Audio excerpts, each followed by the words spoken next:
The hum of the dim overhead lights filled the near-empty lobby of the Municipal Justice Center. Judge Evelyn Carter shifted the weight of her leather satchel on her shoulder, her stride resolute. This was no ordinary morning. Today was the culmination of a contentious trial that had captivated the entire country's sentencing day. As Evelyn approached the security checkpoint, her eyes fell on Officer Griffin, a burly man with a neatly pressed uniform and a demeanor that seemed to exude contempt. His pale eyes tracked her movements with an intensity that felt less like vigilance and more like judgment. Evelyn had encountered Griffin before, and their exchanges had always been strained, but today his stance felt particularly hostile. ID Griffin barked, his voice sharp and impatient. Evelyn raised an eyebrow, but maintained her composure. Good morning, Officer Griffin. She reached in her bag and produced her government ID. Griffin snatched it, scrutinizing the card with exaggerated thoroughness. Judge H's lips curled into a mocking grin. You don't look like one. Evelyn met his gaze without flinching.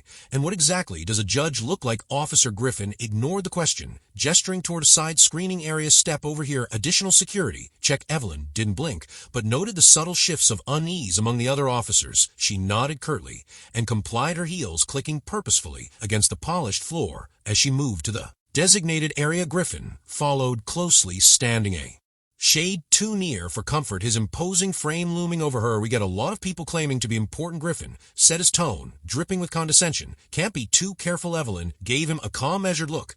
And what exactly do you suggest I do to prove myself? Officer Griffin, curious I am with me. Griffin chuckled, dry, smart mouth. Let's see how smart it is when I finish this inspection. Her years in the courtroom had taught Evelyn how to keep her emotions in check, even in the face of overt antagonism. She watched silently as Griffin flipped her ID back and forth, holding it up to the light as though searching for hidden secrets. His performance was clumsy theater designed to provoke her. Doesn't seem official to me, Griffin muttered. You sure this isn't one of those knockoffs you can buy online? Evelyn lips curved into a faint, cool smile. Perhaps if you spent more time familiarizing yourself with official credentials instead of manufacturing suspicion, you'd recognize authenticity when you see it. Behind Griffin, a couple of the other officers exchanged uneasy glances. One stifled what looked like a smirk, though they quickly turned their attention back to their posts. Griffin stepped closer, his voice dropping to a sneer. Listen, lady, you may think you're above this process, but around here, I call the shots. Evelyn stood her ground, her calm demeanor unshaken. Your shots, officer, appear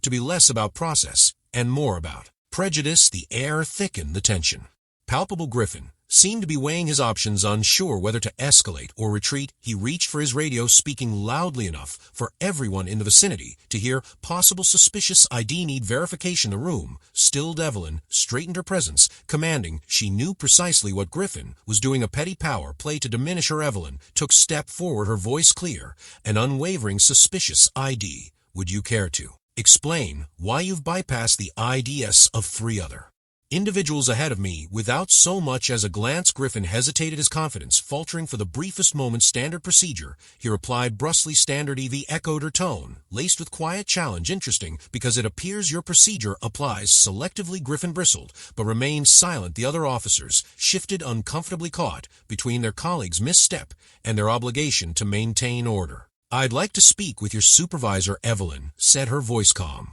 but firm. That won't be necessary, Griffin shot back quickly. I'm handling this. Evelyn tilted her head slightly, studying him with the precision of a chess master examining a poorly executed move. On the contrary, officer, it's entirely necessary. Without waiting for a response, she reached into her satchel, retrieving a compact recording device. With a press of a button, the device beeped softly, and a robotic voice announced recording in progress. Griffin's bravado faltered as the implications of her action sank in. The nearby officers froze their eyes, darting toward the device. Transparency is key, Evelyn said smoothly, holding the recorder aloft. I find that documenting interactions like these often clarifies intent. Shall we proceed? Griffin's face darkened, a mixture of frustration and alarm flashing across his features. He opened his mouth to respond, but Evelyn wasn't finished. Your actions here today will not go unnoticed, she continued, and should this recording reveal any deviation from established protocol, I trust your superiors will address it accordingly. For the first time, Griffin appeared at a loss for words. Evelyn stood tall, her composed smile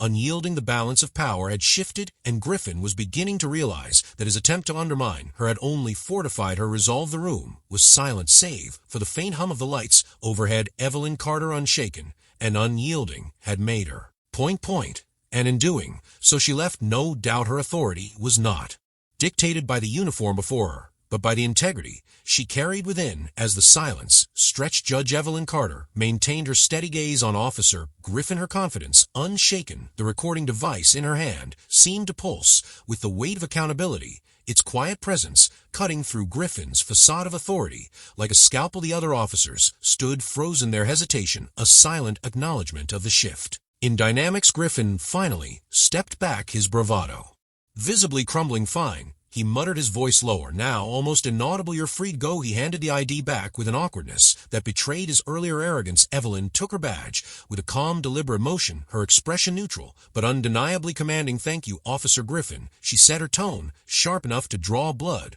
but polite enough to remain above reproach. I trust this will be the last time I'm subjected to such unusual procedures. She turned on her heels, clicking against the tiled floor like the steady beat of a war drum. The other officers parted instinctively, as though her presence demanded the respect Griffin had tried so hard to deny her. Each step she took was a silent victory, a reminder that she had faced not just one man's prejudice, but the entrenched biases he represented, and emerged unscathed as she exited the checkpoint and made her way toward the courtroom. Evelyn allowed herself a faint smile. She knew this moment wasn't just about her, it was about everyone who had ever been doubted, dismissed, or diminished because they didn't look the part. Today she had stood her ground, not just for herself, but for them too. With renewed determination, she opened the courtroom door, ready to deliver justice, because today wasn't just sentencing day. It was a day to prove that authority, when wielded with integrity, could triumph over prejudice. As she stepped into the courtroom, the murmurs of the awaiting crowd hushed every